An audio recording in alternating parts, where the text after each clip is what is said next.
Some more practice with the M2 today. Stunt 1. Let's see how she goes.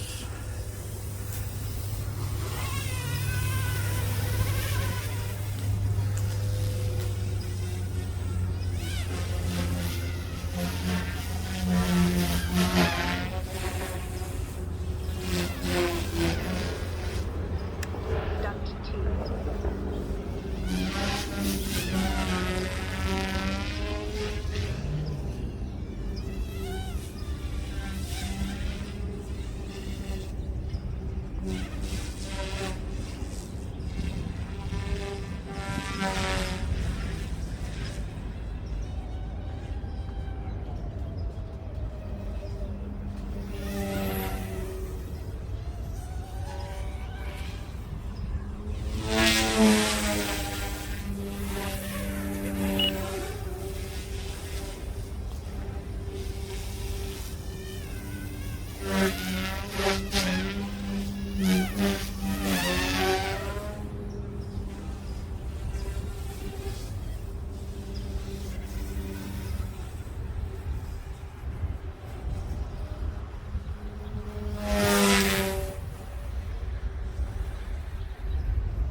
Whoa! Hold mode. What happened there?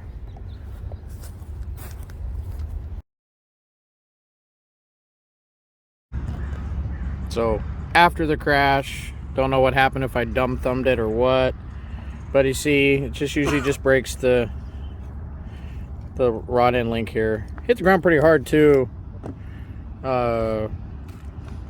Inverted pyro front flip and just broke this. Blades look okay. These things are pretty durable. I mean, it bent the tail boom a little bit, but I straightened it right now. I got another one, but I mean, yeah, you can't beat it, this thing. So we're gonna repair it and keep flying. Got 2 more batteries to go, and then of course we're gonna do the 500 today, the T-Rex for the maiden, first time for the 700, first 700. Here's the wife. So hi, wifey. Boom. Always out here supporting me in my hobby. But yeah, so stay tuned and we will get this thing fixed real quick and back to the flight we go. Okay, so we started tearing this apart and I wanted to make another video real quick to add to this whole series today of my 1 year of learning and repair and learning how to fly. So once you repair your servo horn like this guy, so I replaced it. I took off the broken one. Here, that's the broken one. So what I do to make sure that you're at 90 degrees the way it was, that way when you go back to flying, it flies exactly close or to where you left it when you crashed. Usually on this guy, I've crashed it 4 times. It usually just breaks one of those. It has broken a DFC arm here. I took a hit here pretty good, but it stayed good and it still stays pretty stable. So what I wanted to show people is this. I'm gonna plug this in real quick. I have the radio still on. I got 1 minute and 44 left of flight time. So we're gonna plug it in.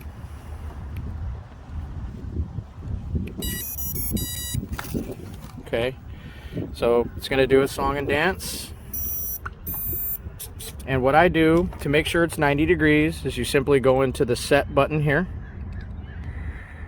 Hold it down until you're gonna see rudder first. Okay. Let me get a little better here. So here you're in the rudder. So cycle all the way through to servo.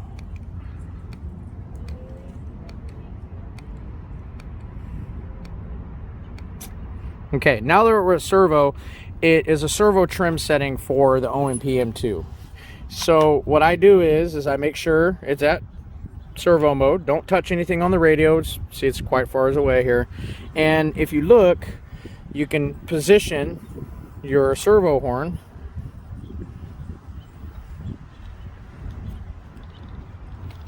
doing here with one hand right to where it was when I left. And I have mine just a tad up, but I mean, you can see I did with one hand. So, and it only takes like 4 or 5 minutes. You put your screw back in there with a little bit of Loctite, and then put your servo on, clip on the swash plate linkage rod, give it a quick little hover, and then off you go.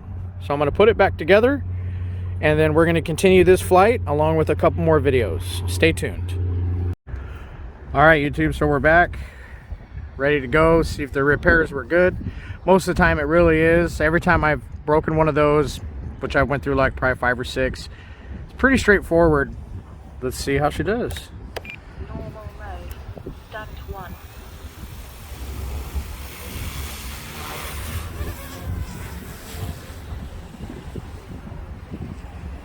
Hovering solid. It's a little windy today, but still, I live in the Bay Area, so it's always windy.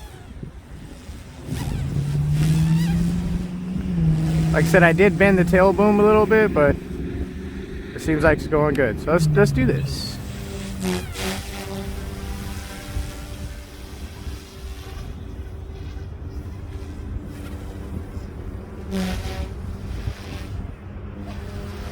I got a person over here on my left, so I got to be gentle with this thing. Oh. But as you can see, after the repairs, it's flying pretty good. I'm going to change the battery, and we'll go on to a next flight. But like I said, great beginner helicopter for people. You can't beat it.